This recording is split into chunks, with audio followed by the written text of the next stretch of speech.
Morning, everybody. Thanks for attending the seminar. You're going to be hearing from myself today and Nick Wright, who'll be running through the second half of the webinar and specifically covering the kind of DIY MBO option. I think most of you know who I am anyway, but I'm the director of the corporate finance arm of Jerome's, and we work with owner managers who are looking to basically buy, sell or raise finance for their business. What we're going to be covering off today is the threat itself and just kind of talking through what that looks like and what shape it might take. We're going to cover off the selling your company option. We're going to talk about the equity leveraged option. We're going to talk about the debt leveraged option. And then I'm going to hand over to Nick, who's going to run through a couple of DIY options to do with cash and loan notes and how the HMRC clearance is secured for the DIY option. And we're going to kind of run throughout the webinar with the kind of theme that timing is king, really, and that some of these things are going to be quite pressing now to be done ahead of the next anticipated budget. So without further ado, let's get into what the threat is. I'm guessing that most of the people that have attended this morning's webinar are kind of well aware of the potential background to the threat, but you know, we're in a situation where, due to the pandemic, there's been a massive hike in public sector borrowing. We've still got the joys of Brexit to come, and that's going well, isn't it? And obviously, even the most optimistic kind of prognosis of the impact of Brexit that I've seen doesn't come hand in hand with any major expectation of a kind of economic uptake and therefore a kind of increase in the tax take. We've also had in the background Boris hinting that he won't increase VAT or income tax or national insurance. I guess the jury's out on that, but we'll see. But against that backdrop, there was a report published in November by that incredibly well-known Quango, the Office for Tax Simplification, and that report, which was widely kind of reported in the media, talks about the rules relating to capital gains tax being counterintuitive, it being an odd incentive that relatively few benefit from, and that it contributes to the wealth gap. So overall, the report was in favour of moving away from the existing capital gains tax regime. Now, I look back earlier this year, actually, for a client of ours at what historically the capital gains tax rates had been, and just to remind everybody that between 1988 and 2008, they were actually at the marginal rate of tax, which that's a fancy way of saying the highest rate of income tax in the main. So currently that would be a tax rate of up to 40%. The current rate is 20% on business assets. There are some exceptions to that rule on property, but then there's a special exemption for entrepreneurs relief, which itself was tinkered with earlier in 2020, when first of all it was renamed from what is universally known as entrepreneurs relief to business asset disposal relief, or BAD. And I'm a firm believer that when the tax becomes known as BAD, that's not looking good. But basically at the moment it's 10% on the first million. That was, like I say, a major reduction from a previous rate of 10 million, which was brought in the current tax year budget. Current income tax rate, as previously mentioned, is up to 40%. So when might the change happen? Well, actually mid-year tax changes are quite rare, although it's quite common that when a budget announcement is made, it's certainly not unheard of for the impact of the change to be from midnight on the day of the budget itself. We have no knowledge at the moment of when the next budget announcement is going to schedule to take place, but rumours are abroad that it will be certainly sometime maybe February or March. I think the 2021 was in March. I think March the 11th. Somebody told me earlier, but. So it could come into effect straight away. Again, people that are cleverer than me think it's more likely to be a tax change that would come in to effect in the 2021-22 tax year, therefore that the next obvious window to make a change would be the 6th of April. No certainty that there'll be a change, but definitely lots of rumours to that effect. So what could you do to make the difference between now and when that change might come into effect? Well, one option is to sell your business to a third party. Now, a couple of you on the webinar will be aware that we ran a webinar exclusively on this subject earlier this year.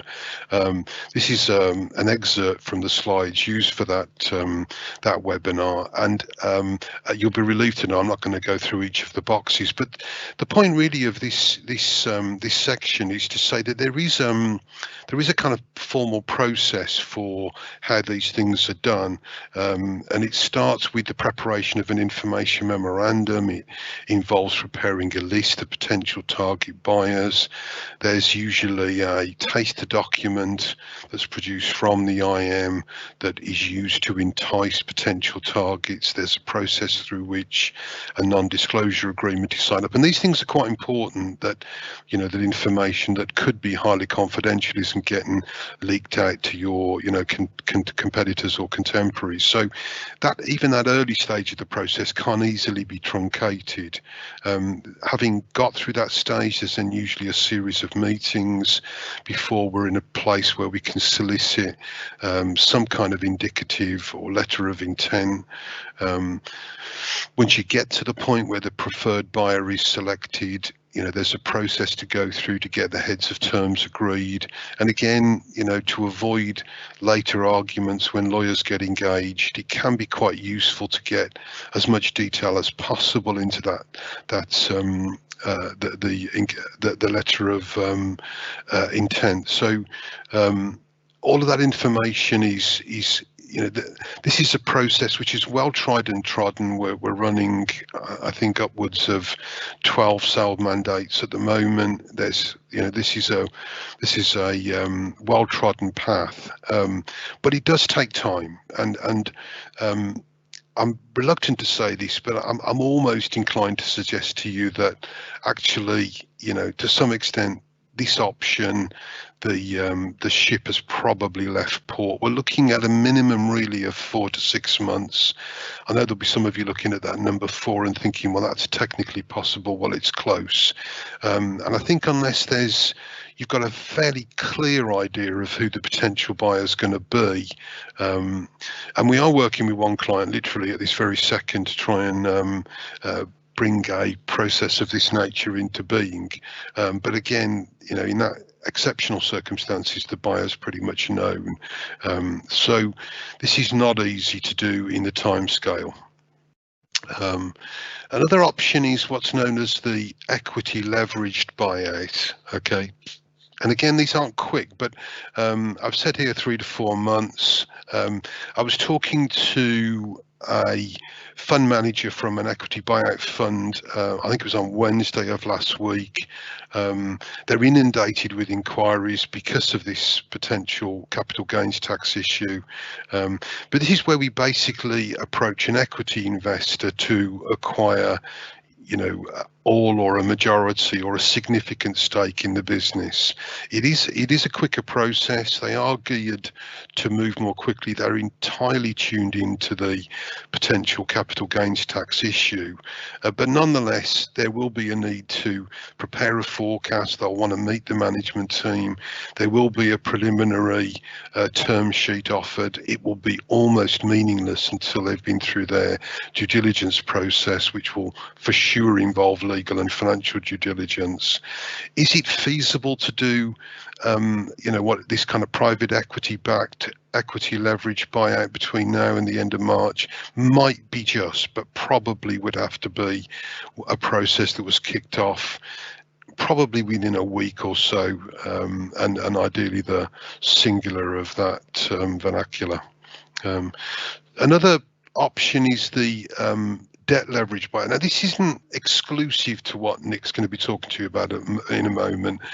So these things can be done in parallel. But again, as the name implies, really, this is a process very similar to the one I mentioned previously, except that what we're now using is using the profitability, the cash flow being generated by the business to secure a loan, the purpose of which is then used to leverage the acquisition opportunity.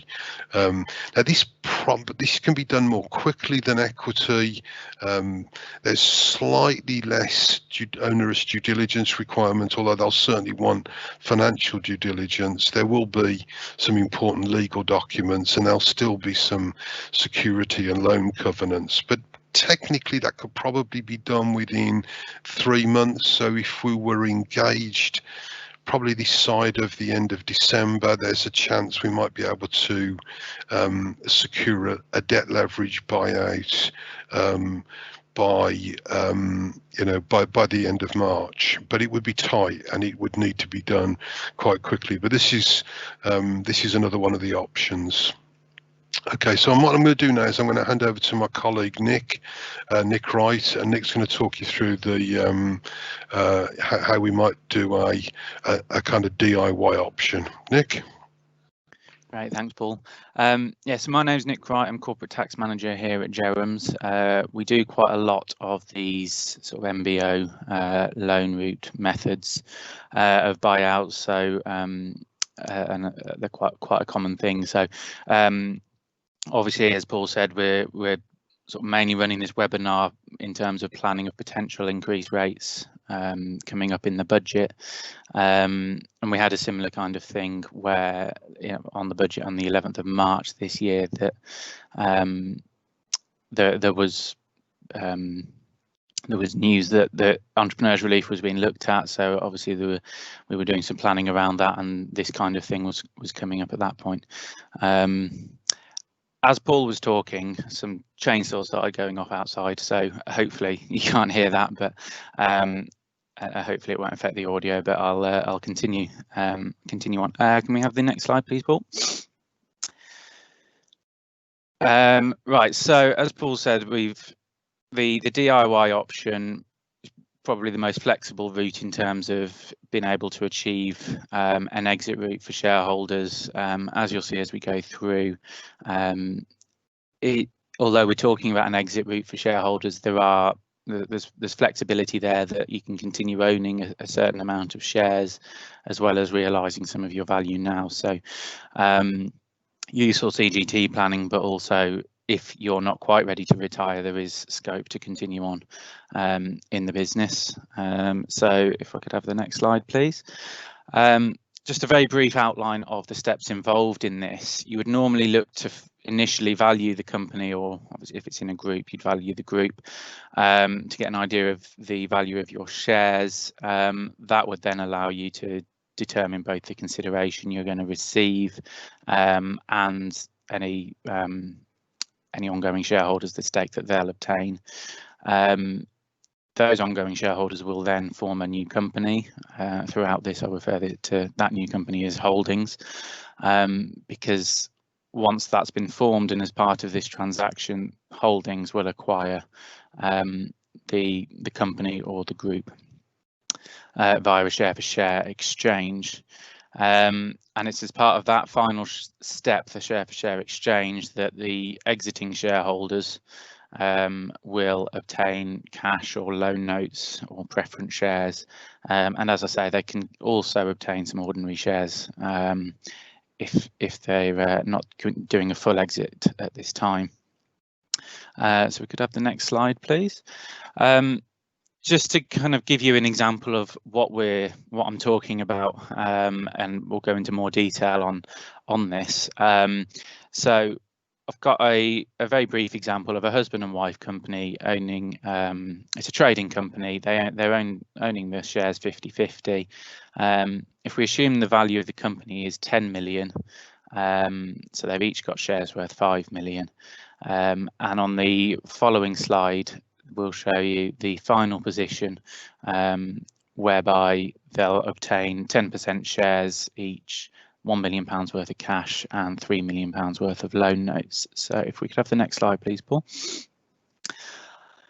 Right, so the final position here, so the ordinary shares that the husband and wife are retaining, there's a tax relief called share for share exchange treatment. Basically what that means is there's no immediate tax implications. The new shares take on the base cost of the old, and they take on the history as well. So if we're concerned about the 2-year period for entrepreneurs or bad relief, then the new shares continue on, so you've still got your shareholding period of the old.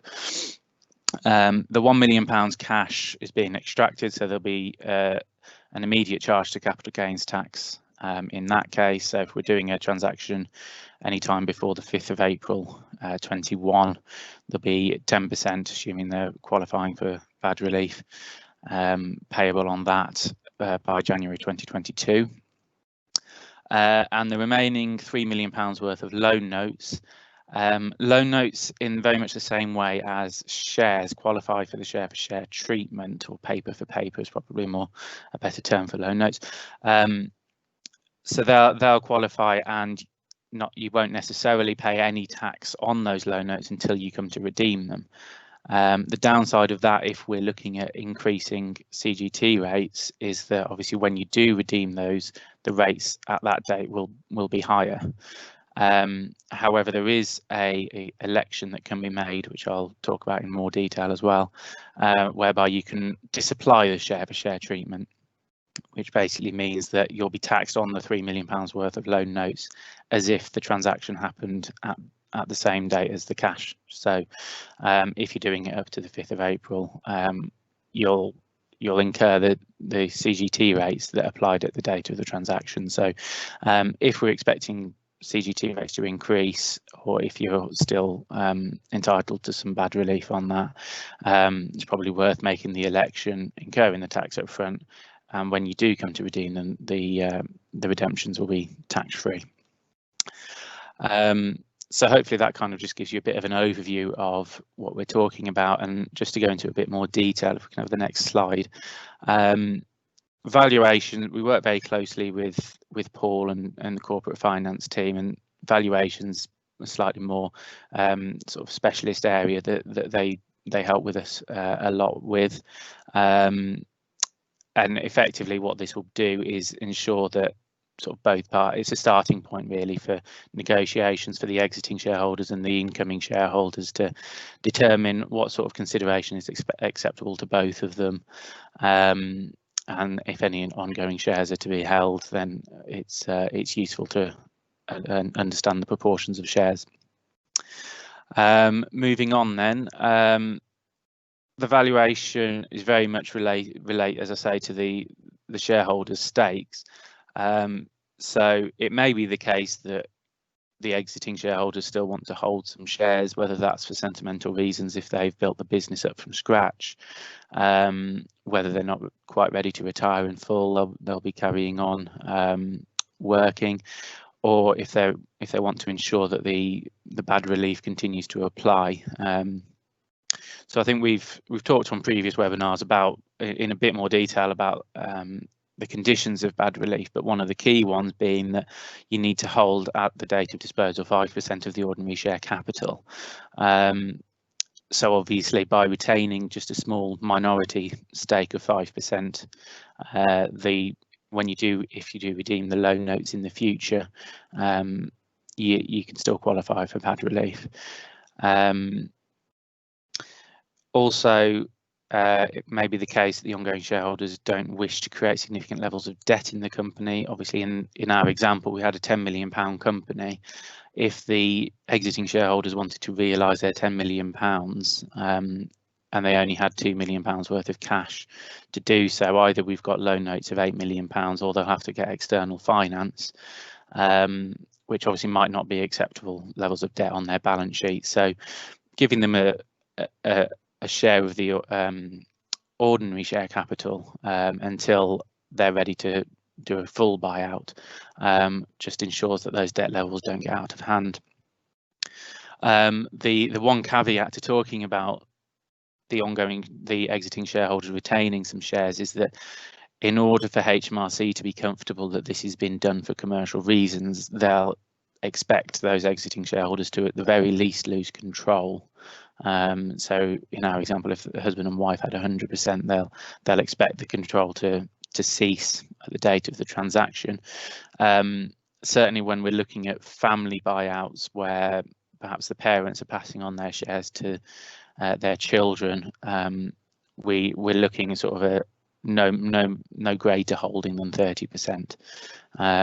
Obviously less is better, and you only need 5% to meet the terms for bad relief, but 30% seems to be sort of the magic number that HMRC are looking at the moment. So we can move on to the next slide, please, Paul. So we're talking about using an MBO with loan notes. There is also an option of preference shares, but just to go through loan notes in a bit more detail. So they'll automatically qualify for share treatment, as I said. So in theory, if you are not expecting the tax rates to increase, or if you'll still qualify for bad relief in the future, you don't necessarily have to incur the tax up front. But as I said, if that's not the case, then we can make an election to pay the tax. In the case of a transaction happening this tax year, that tax would become payable in January 2022. The key obviously there being that there is at least enough cash available to pay the tax at that date. If you do the whole transaction through loan notes and don't withdraw any cash before, obviously there might be an issue with cash flow. One key aspect of the loan notes is that in order for HMRC to be comfortable that they're not effectively the same as cash, there is a 6-month period where the loan notes cannot be redeemed within. So the loan notes, the legal terms of those loan notes need to be that they are the redemption period is at least 6 months. So it does affect the planning slightly if you're thinking, we don't have the cash now, we'll do the transaction in March and then I'll take some cash out in April. And obviously that would then effectively delay when the tax would be due on the redemption if you're not making the election by another year. Well, this 6-month rule slightly hinders that. Certainly in terms of loan notes, really it's a commercial transaction, so whatever each party agrees in terms of the terms of that loan note, whether it's any interest rates you want to apply, they don't have to have interest on them. And in the case of non-family buyouts, probably you would have more of a commercial rate of interest, because obviously you could be using that cash if you extracted the full amount and getting a return on value of that. So the loan notes, it's up to negotiation between the parties, but things like redemption periods and interest can all be applied. So if we can have the next slide, please, Paul. Just to briefly mention on preference shares, and very similar in characteristic to loan notes in a lot of ways. So share for share treatment applies as it does with loan notes. This can be disapplied by election. You can put a coupon rate just like in the same way as with the loan notes on having interest. So any dividends can be paid.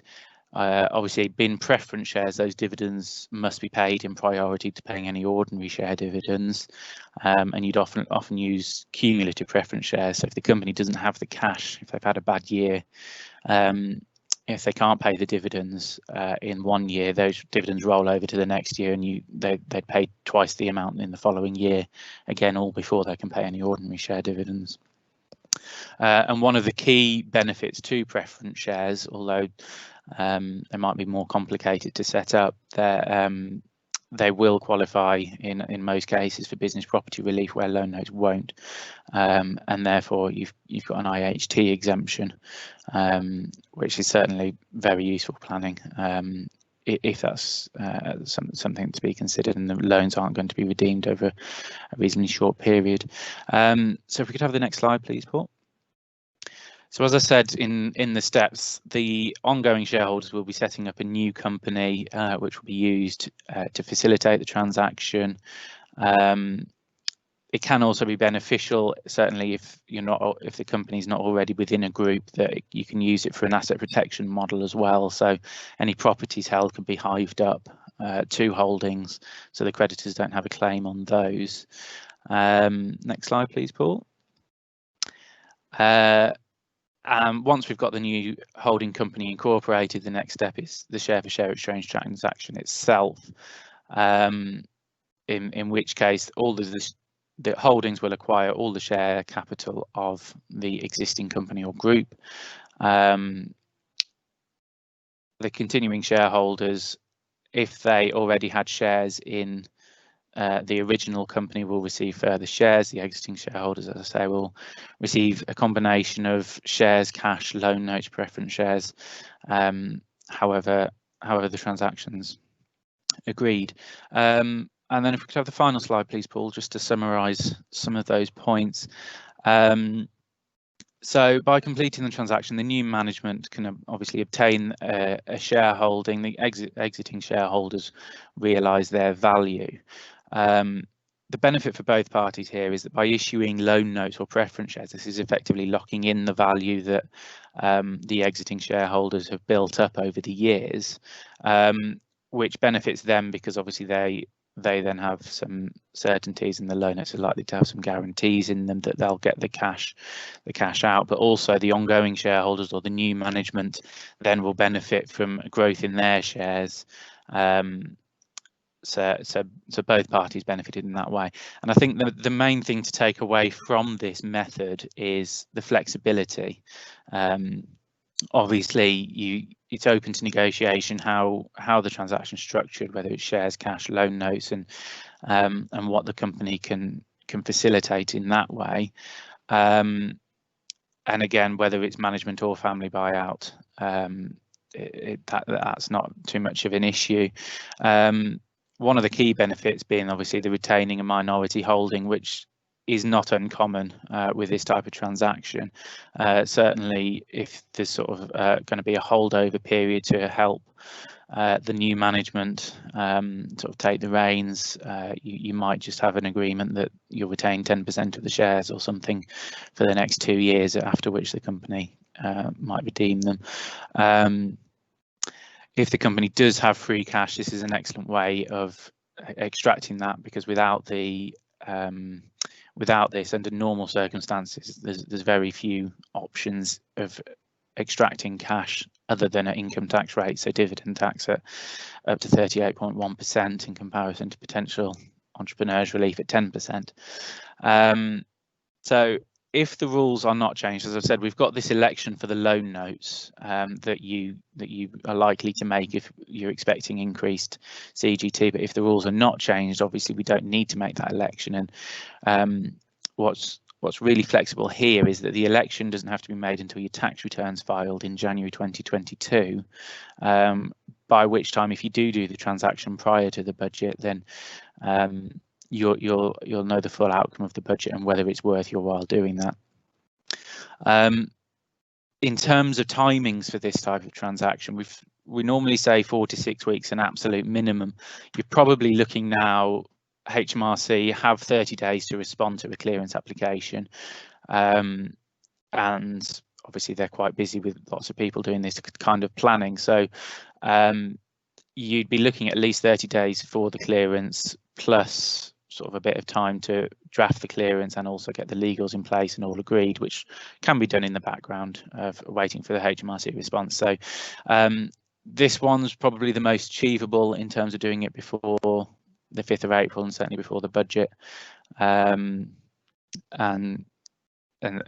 certainly, as I say, there's a lot of flexibility there. So I think that's my time, and so I think I can hand you back to Sharon if there's any questions. Yes, thank you for that, Nick. I've had a look through, and it looks like quite a few of the questions have been covered in the presentation this morning, but there are a couple. The first one is, how does holdover relief work, where it is put in place under the current capital gains tax regime, but is eventually required to be paid under the new regime? Right, so holdover relief is effectively where we are disposing of shares in a trading company, and so you'll have I assume by the holdover we're talking about the gift relief. So if a parent, for instance, gifts shares to a child, they would the child effectively inherits the base cost. So under the new regime, you've got the base cost of the shares. Let's assume that they were nominal value, so £1 per share in if you've got £1 nominal value. So the CGT that will be payable at the prevailing rates at the date of the disposal of the shares. So if it's under the new regime, then it's the new rates that will apply.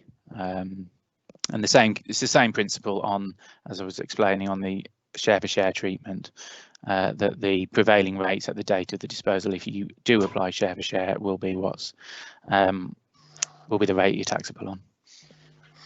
Okay, thank you very much. And there's just one other. Is it legally binding tax approval stroke clearance is given by HMRC for the loan scheme? Is it legally binding in terms of obtaining clearance in advance? Is that the question? Or it just says, is it legally binding for tax approval clearance is given?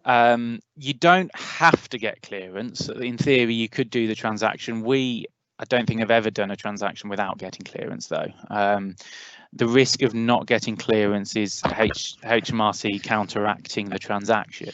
So, and the risk is not whether or not you get entrepreneurs relief. The risk is whether the transaction ends up being taxed by HMRC as an income tax transaction. And as I say, if it's an income tax transaction, you're looking at rates of 38.1%. So what the clearance does is say, is HMRC confirming that they accept there's a commercial reason for doing this transaction. It's benefiting the trade, and therefore it qualifies for all this capital gains reliefs. You can get the share for share treatment. So whilst in theory it's not a legal obligation to get clearance, it's I'd say it's a higher risk transaction if you do that, and you've got no fallback if HMRC do come back and try and have an argument that there is an income tax counteraction to be made. So yeah. Okay, thank you. And then just the final one, will I have to sell all my stake in my company? No. So you need to lose control. That's the main thing that HMRC would expect to see. It's hard to say without sort of looking at the detail of each individual transaction, but as I said, if you're looking at family buyouts, you certainly need to be going down below 30%. You could do a buyout. We've done buyouts before where actually we've done one where they've gone 100% shareholders gone down to 50% shares, so that they've literally by one share lost control.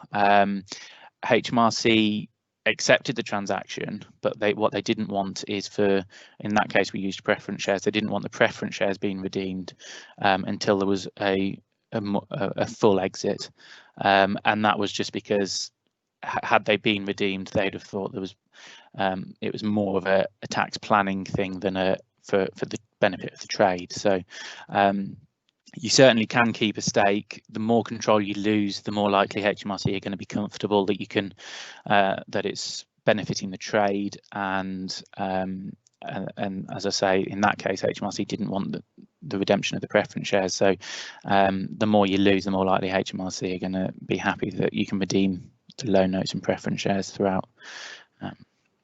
Okay, I think that's it, Nick. Thank you very much.